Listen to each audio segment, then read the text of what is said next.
নমস্কার, আপনাদের সকলকে স্বাগত ডিজিটাল খবরিলালে। আমি পূর্বা। আমরা কিন্তু দেখেছি যে রেশন বন্টন দুর্নীতি কাণ্ডে এখন রাজ্য রাজনীতি জুড়ে একেবারে তোলপাড় তুলকালাম কাণ্ড। গতকালের সন্দেশখালিতে কি হয়েছে সেটা আর বলতে বাকি রাখে না।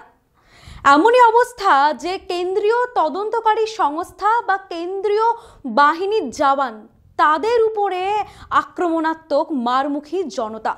রেশন বন্টন দুর্নীতি কাণ্ডে উত্তর ২৪ পরগনায় ইডি যখন হানা দিতে যায় দুই তৃণমূলের প্রভাবশালী নেতা, বনগাঁ পুরসভার প্রাক্তন চেয়ারম্যান শঙ্করাঢ্য, অন্যদিকে সন্দেশখালীর প্রভাবশালী নেতা শাহজাহান শেখ, তাদের দুই বাড়িতে ইডি আধিকারিকরা পৌঁছানোর পরে যে কি ঘটনা ঘটেছে তা কিন্তু আমরা গতকাল দিনভর দেখেছি, আর তার প্রভাব কিন্তু আজকেও রয়েছে। আমরা দেখেছি যে শাহজাহান শেখের বাড়িতে যখন ইডি আধিকারিকরা পৌঁছান, তার বাড়িতে তালা খুলতে না পারায় তালা যখনই ভাঙতে যান, তখনই কিন্তু শাহজাহান শেখের অনুগামীরা চড়াও হয় ইডি আধিকারিক এবং যে রয়েছেন জওয়ান, কেন্দ্রীয় বাহিনীর জওয়ানদের উপর। বলি, এত উদ্ধত হয় কি করে? কেন্দ্রীয় বাহিনী, তদন্তকারী বাহিনী ইডি, আর একদিকে সিআরপিএফ জওয়ান, যারা বলা চলে সেন্ট্রাল ফোর্স, আর একদিকে সেন্ট্রালে ডিপার্টমেন্ট ইডি আধিকারিক এনফোর্সমেন্ট ডিপার্টমেন্ট, তাদের উপরে হাত তোলা হয়েছে। এমনই অবস্থা, এমনই মানুষজন চড়াও হয়েছে যে তাদেরকে ইডি অভিযান, মাঝখানে যে তল্লাশি, রেশন বন্টন দুর্নীতির তল্লাশি ছেড়ে মাঝপথে পালিয়ে আসতে হয়েছে। গাড়ি যে কি ভাঙচুর করা হয়েছে, তাদের উপর যে কি অত্যাচার হয়েছে তা কিন্তু আমরা দেখেছি। কেউ অটোয়ে ফিরেছে কলকাতায়, তো কেউ ফিরেছে নৌকা করে। বলি, ইডি আধিকারিকদের উপরে যে এই যে চড়াও হয়েছে, এর পিছনে কি কোনো অন্য রাজনৈতিক রহস্য হয়েছে? কি করে এত সাহস হয় একটা প্রভাবশালী নেতা, কতটা প্রভাব তার এরিয়াতে, যে তার বাড়িতে ইডি আধিকারিকরা যখন অভিযান চালাতে যায়, তল্লাশি করতে যায়, ঠিক তারই বাড়ির আশেপাশে তার অনুগামীরা ইডি আধিকারিকদের উপরে চড়াও হয় সেন্ট্রাল ফোর্স থাকার সত্ত্বেও। আমরা কিন্তু দেখেছি গতকাল সন্দেশখালীর যে ঘটনা ঘটেছে, সেই ঘটনার পুনরাবৃত্তি হয়েছে ঠিক বনগাঁ পৌরসভার প্রাক্তন চেয়ারম্যান শঙ্করাঢ্যকে গ্রেফতার করার সময়। সেখানেও কিন্তু ইডি আধিকারিকদের গাড়িতে কিন্তু হামলা করা হয়, ইট ছুঁড়ে কিন্তু গাড়ির কাঁচ ভেঙে দেওয়া হয়। সন্দেশখালীতেও কি ঘটনা ঘটেছে সেই ছবি কিন্তু আমরা বারংবার দেখেছি।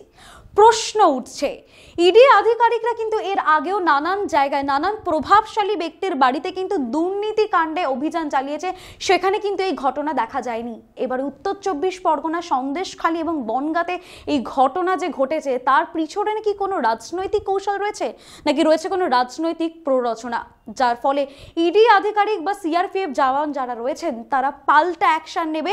বলা চলে শীতলকুচির মতো কোনো একটা কাণ্ড যদি ঘটে, তাহলেই কিন্তু কোনো একটা প্রভাবশালী বা কোনো একটি রাজনৈতিক দল বলার সুযোগ পেয়ে যাবে, বলা ভালো ব্রাউনি পয়েন্ট পেয়ে যাবে, যাতে ইডি আধিকারিকদের এই যে অভিযান চলছে, সেই অভিযান কোথাও গিয়ে একটু স্তব্ধ হয়ে যাক, তাদের অভিযান মাঝপথেই আটকে যাক। এই জন্যেই কি বারংবার ইডি আধিকারিকদের উপরে কালকে আমরা দেখেছি সেই আঘাত করা হচ্ছিল, সেই নিয়ে কিন্তু প্রশ্ন উঠছে। তবে কুণাল ঘোষ, তৃণমূলের যে রয়েছেন সম্পাদক মুখপাত্র, তিনি কি বলেন সেটা শুনে নেব। শাহজাহানকে ৪৮ ঘন্টার মধ্যে আমাদের হাতে দিতে হবে, এরকম নাকি ইডি কমিউনিকেট করেছে রাজ্য প্রশাসনকে। আমরা তো এই কথাটা গোড়ার থেকে বলে এসেছি যে রাজ্য প্রশাসনকে লুপে না নিয়ে বিভিন্ন এলাকায় সরাসরি ঢুকে যাওয়া একটা অস্বাভাবিক দৃশ্যপট, এলাকার কোনো পরিচিত বা জনপ্রিয় কোনো মুখের বাড়িতে দরজা ভাঙো, বাঁশ দিয়ে তালা পেটাও, এইতে একটা উত্তেজনা তৈরি হয়, সেখানে তাৎক্ষণিক প্রতিক্রিয়া হয়ে যেতে পারে। ফলে যথাযথভাবে আপনারা চলে যাচ্ছেন, গন্ডগোল শুরু হয়ে যাচ্ছে, তখন একটা রুটিন মেল পাঠাচ্ছেন, এটা কেন হবে? তো এখন যেটা পাঠাচ্ছেন, তো এটা তো আগে পাঠালেই এই ব্যাপারটা অনেক কোঅর্ডিনেট করতে তো সুবিধা হয়। ফলে এই পাঠানো এবং না পাঠানোটা সমান।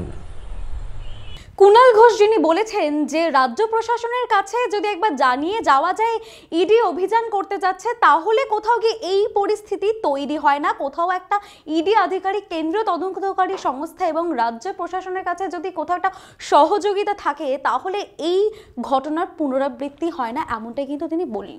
তাহলে একটা কথা মাথায় আসছে, আমরা কিন্তু দেখেছি কালীঘাটের কাকু গলার স্বর নমুনা সংগ্রহ করতে গিয়ে ইডি আধিকারিকদের ঠিক যে হেনস্থা হয়েছে বা যে হতাশ হয়েছে, কারণ বারংবার এসএসকেএম হসপিটালে গিয়েও খালি হাতে ফিরে আসতে হয়েছে।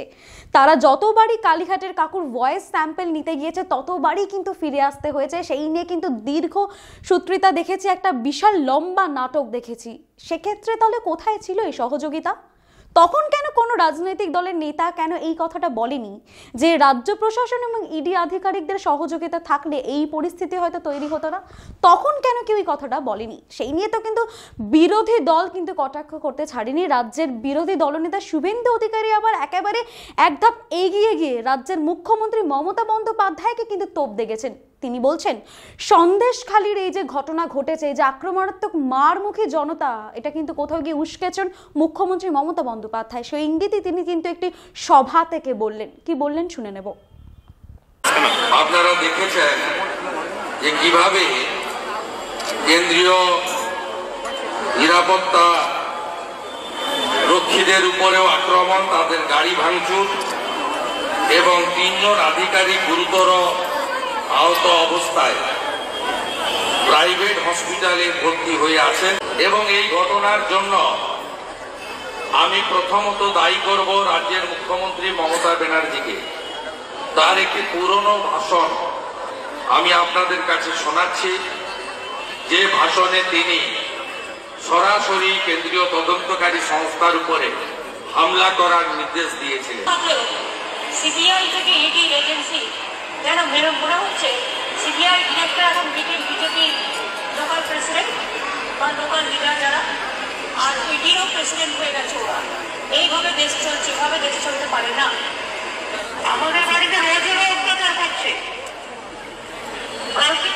স্বাভাবিকভাবে এরকম একাধিক ক্লিপ রয়েছে যেখানে মুখ্যমন্ত্রী সরাসরি তিনি এই বিষয়ে উস্কানিমূলক কথা বলছেন, এবং সেই কারণে আজকের এই ঘটনা, যা গোটা পশ্চিমবঙ্গে মানুষ লজ্জিত হয়েছে।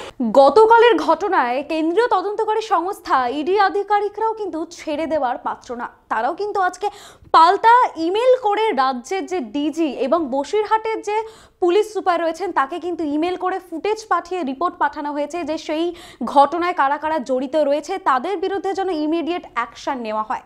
সেই নিয়ে কিন্তু রাজ্য রাজনীতি একেবারে তোলপাড়। কারণ এর আগে আমরা দেখেছি যে বারংবার ইডি অভিযান হয়েছে, সেখানে নানা রকম রাজনৈতিক বাকলাপ বা তর্ক বিতর্ক হয়েছে, কিন্তু ইডি আধিকারিকদের এইভাবে মারধর করা বা প্রাণপণে কলকাতায় ফিরে আসাটাই যেখানে দুঃস্বপ্ন হয়ে এসেছিল, সেখানে কিন্তু রাজনৈতিক একটা গন্ধ আসছে।